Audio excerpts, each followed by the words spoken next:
Bismillahirrahmanirrahim. Assalamualaikum warahmatullahi wabarakatuh. Halo semuanya, perkenalkan nama saya Rima Rofiatul Daroja. Saya dari kelas Tasawuf Psikoterapi 5C. Saya berasal dari Universitas Islam Negeri Sunan Gunung Jati Bandung. Pada kesempatan kali ini, saya akan memaparkan tentang sebuah gerakan, yakni gerakan metode FINDS, yang mana isinya berupa feel, image, do, dan share. Dari keempat metode tersebut akhirnya menghasilkan sebuah gerakan yang saya namakan yaitu dengan selesaikan overthinking dengan Zoom meeting. Nah, di dalam metode tersebut saya melakukan sebuah pelayanan konseling individual dengan pendekatan mindfulness untuk mengatasi overthinking tersebut. Oleh karena itu, biar teman-teman lebih paham dan tahu, simak ya video berikut. Halo guys, tahu nggak sih kalian? Manusia itu merupakan makhluk yang paling sempurna dibandingkan dengan ciptaan Tuhan lainnya. Manusia diberkahi akal dan pikiran agar dapat membedakan mana hal yang baik dan juga mana hal yang buruk. Itulah yang membedakan manusia dengan hewan dan tumbuhan. Manusia diberikan kemampuan berpikir sebagai anugerah atau modal terbesar yang diberikan Tuhan kepada manusia. Otak adalah alat yang kita gunakan untuk berpikir. Otak yang kita gunakan untuk berpikir merupakan alat terpenting bagi kita untuk belajar dan melakukan sesuatu. Lebih jauh lagi, untuk dapat bertahan hidup. Nah, untuk melakukan setiap kegiatannya, manusia perlu berpikir untuk mengambil sebuah keputusan. Bahkan, setiap individu memiliki cara berpikir masing-masing. Ada yang berpikir cepat, dan ada juga yang penuh dengan pertimbangan. Namun, sesuatu yang berlebihan juga tentunya tidak baik, seperti halnya dalam berpikir. Guys, kalian pernah gak sih sering mengkhawatirkan banyak hal yang sebenarnya di luar kontrol diri? Seperti sesuatu yang gak sesuai dengan apa yang direncanakan, mengkhawatirkan perasaan orang lain terhadap kita. Contohnya seperti pemikiran, kok tadi dia begitu ya ngomongnya? Apa dia gak suka aku? Kita kan merasa cemas dengan praduga-praduga yang kita buat sendiri. Banyak banget loh orang-orang di sekitarku yang mengaku bahwa mereka itu terlalu sering berpikir, atau hal ini itu seringkali disebut dengan kata overthinking. Overthinking kerap kali muncul karena seseorang terus mengingat dan memikirkan hal-hal tertentu yang lahir dari berbagai keadaan. Ia bisa jadi muncul dari kenangan pilu di masa silam, kesalahan yang kita sesali hingga bayang-bayang kegelapan yang berisiko terjadi. Sebenarnya ya guys, memikirkan sesuatu terlalu berlebihan atau overthinking ternyata berdampak buruk loh pada tubuh kita. Nggak hanya membuang waktu, overthinking juga bisa menguras energi hingga membuat kita terjebak dalam gangguan kecemasan. Nah, orang-orang yang suka memikirkan sesuatu berlebihan biasanya dihantui perasaan benar atau tidak yang sudah atau akan dilakukannya. Bahkan, ketika seseorang mengalami overthinking, justru ia akan menghambat penyelesaian masalah dan bukan untuk mencari solusi jalan keluar. Seringkali ya kita nggak menyadari sedang mengalami overthinking. Nah, oleh sebab itu, penting untuk mengetahui apa itu overthinking supaya kita memiliki awareness terhadap diri kita sendiri. Oke guys, jadi apa itu sih overthinking? Nah, overthinking merupakan suatu keadaan di mana seseorang berpikir secara berlebihan. Berpikir secara berlebihan dapat terjadi dalam berbagai bentuk. Contohnya, mengenai pertimbangan tanpa henti ketika kita akan membuat keputusan dan kemudian mempertanyakan keputusan tersebut. Bahkan, pemikiran tentang kata bagaimana atau kalimat bagaimana jika dan kata seharusnya itu sering mendominasi pikiran mereka yang overthinking, seolah-olah ada juri tak terlihat yang siap menghakimi keputusan mereka. Tentu, pada sebagian orang, berpikir lebih dari satu kali merupakan hal yang baik, karena dapat dianggap bahwa individu tersebut merencanakan segala kemungkinan yang akan terjadi dengan sangat baik. Namun, tidak memungkiri adanya dampak negatif yang ditimbulkan dari overthinking. Salah satunya ialah dapat membuang-buang energi karena memikirkan sesuatu dengan cara yang berlebihan. Baik secara mental ataupun fisik akan merasa lelah karena overthinking, sehingga mempengaruhi produktivitas individu tersebut. Nah, apa aja sih gejala overthinking? Ada beberapa gejala umum yang dapat ditandai sebagai gejala bahwa individu tersebut ialah seorang overthinker, yakni yang pertama, sulit tidur. Saat seseorang terlalu banyak berpikir, pikiran dan otak akan dirancang untuk selalu memikirkan anggapan yang tidak positif di otak.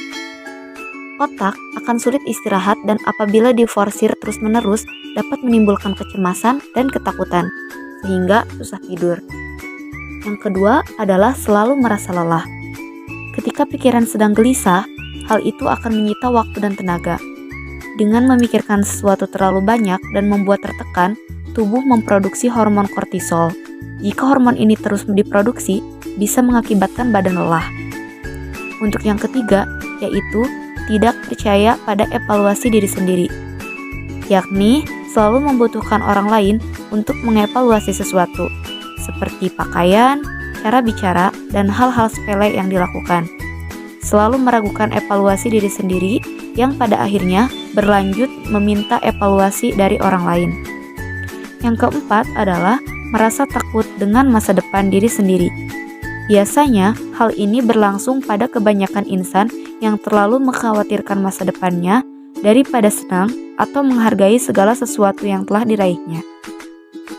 Dan untuk yang terakhir, yaitu sakit secara fisik. Terlalu banyak berpikir dapat menyebabkan sakit kepala atau punggung. Hal ini menunjukkan bahwa tubuh perlu istirahat. Guys, ada dampaknya loh overthinking itu untuk kesehatan tubuh.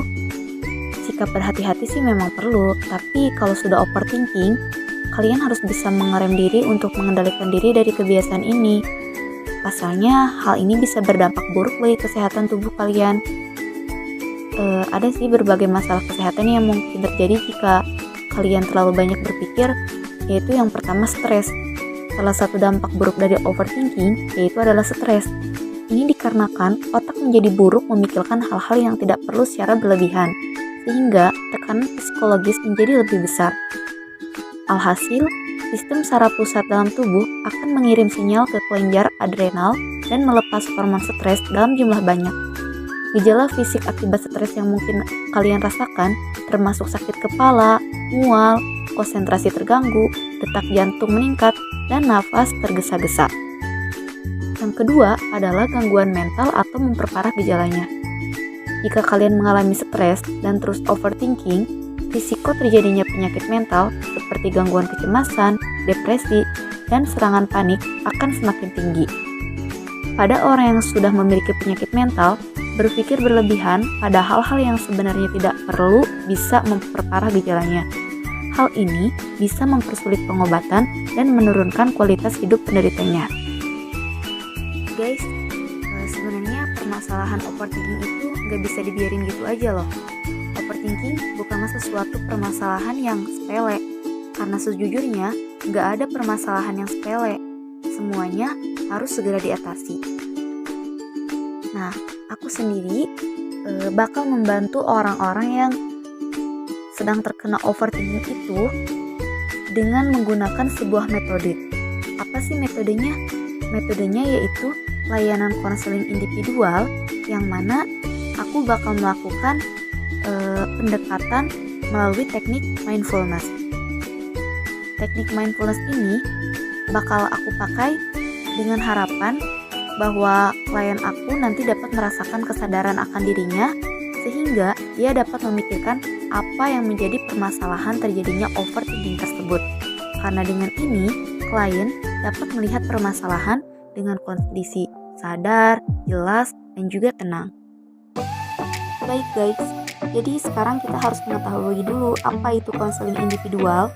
Konseling individual merupakan pertemuan antara konselor dengan seorang klien secara individual, di mana terjadi hubungan konseling yang bernuansa saling memahami dan mengenal tujuan bersama.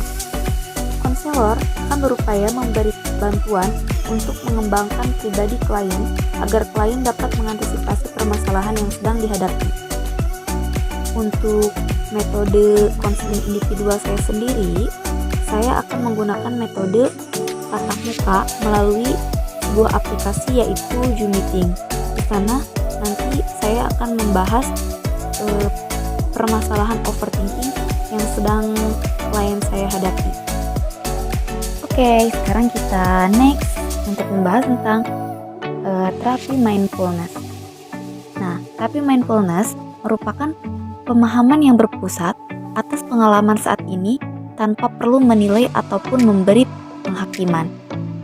Mindfulness melibatkan tiap insan untuk memandang, memahami, memaklumi, dan jatuh cinta dengan perhatian saat ini. Mindfulness juga melatih menahan keinginan untuk menilai dan membuat keinginan untuk tahu cara kerja pikiran serta memiliki pendekatan welas asih terhadap apapun dan siapapun termasuk diri sendiri. Mindfulness ialah jenis pemahaman diri termasuk pemahaman dan perhatian yang perlu dipilah dari proses psikis seperti keadaan emosi, stimulus, dan kesadaran. Pandangan lain menjelaskan bahwa terapi ini membantu individu meningkatkan kesadaran tanpa bereaksi terhadap apa yang sedang terjadi, baik itu kejadian baik, buruk, ataupun netral, sehingga individu tersebut dapat menangani emosinya ketika depresi atau frustasi dan membangun kedamaian diri.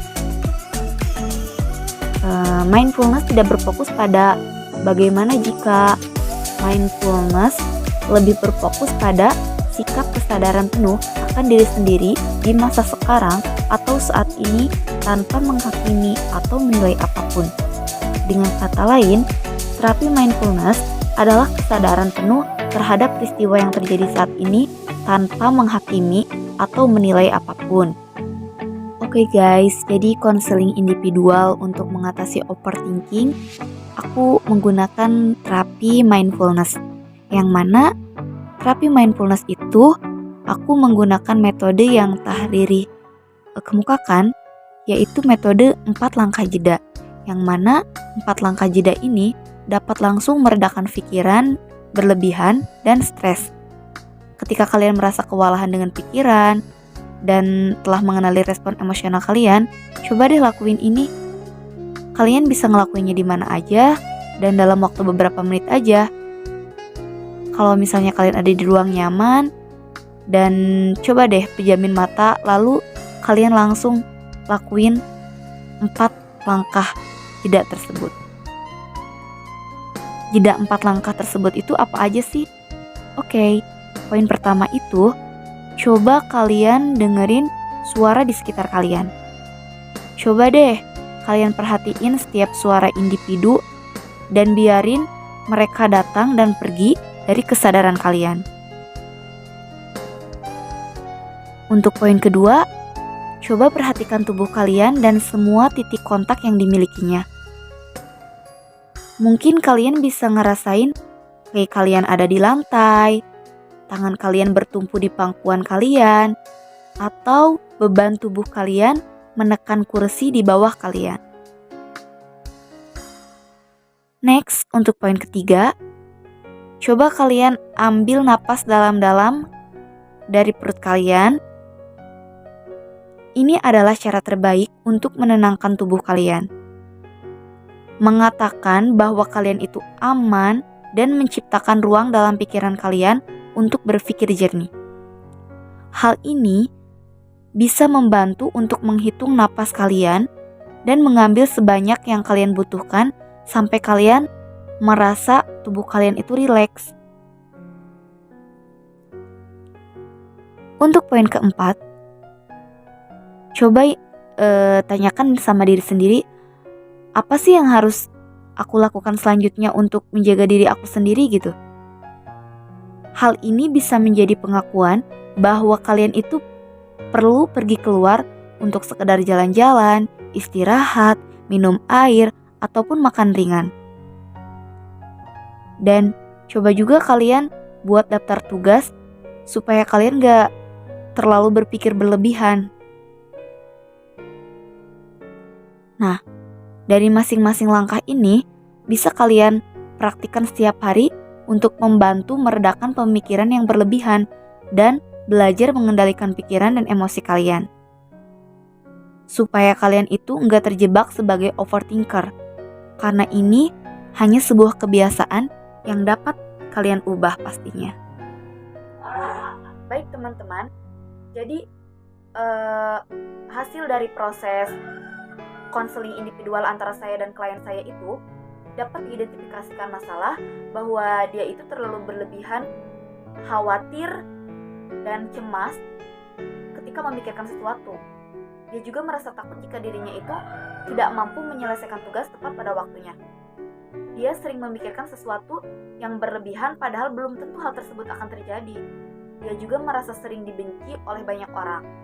Jadi dilihat dari masalah-masalah yang dia miliki, dapat kita simpulkan bahwa permasalahan utamanya itu karena dia sering memikirkan sesuatu secara berlebihan atau disebut dengan overthinking.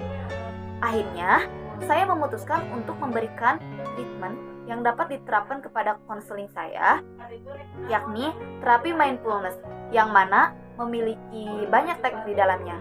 Untuk kasus ini, saya menggunakan terapi, yaitu teknik 4 langkah jeda. Jadi, hasil dari pemberian terapi mindfulness untuk menangani overthinking pada klien saya itu, selama 1 minggu, klien saya berusaha untuk konsisten dalam melaksanakan mindfulness. Meskipun awalnya banyak kendala, karena ia belum terbiasa untuk melakukan mindfulness tersebut. Klien juga dapat mengendalikan pikirannya dengan segera ketika overthinking itu mulai mendatanginya. Meski tidak bisa kita pungkiri ya, jika sesekali klien saya masih overthinking tapi intensitasnya itu lebih sebentar karena klien saya dapat mengatasinya, sehingga overthinkingnya tidak berlarut-larut dan berpikir secara rasional serta fokus dengan keadaan saat ini. Jika dilihat dari manfaat atau tujuan yang diinginkan klien yang dirumuskan ketika sebelumnya, jadi di awal proses treatment, hal ini sudah sesuai dengan kesepakatan di awal, yakni membenahi atau menghilangkan kebiasaan klien akan overthinking. Meski terkadang, overthinking bisa menghampiri kapan saja. Namun, untuk saat ini, klien saya bisa mengatasinya. Namun, konselor meminta kepada konseli untuk tetap melakukan mindfulness terapi secara rutin, meskipun sedang tidak ada hal yang membebani pikirannya. Baik, cukup sekian. Mohon maaf apabila ada kesalahan. Wassalamualaikum warahmatullahi wabarakatuh.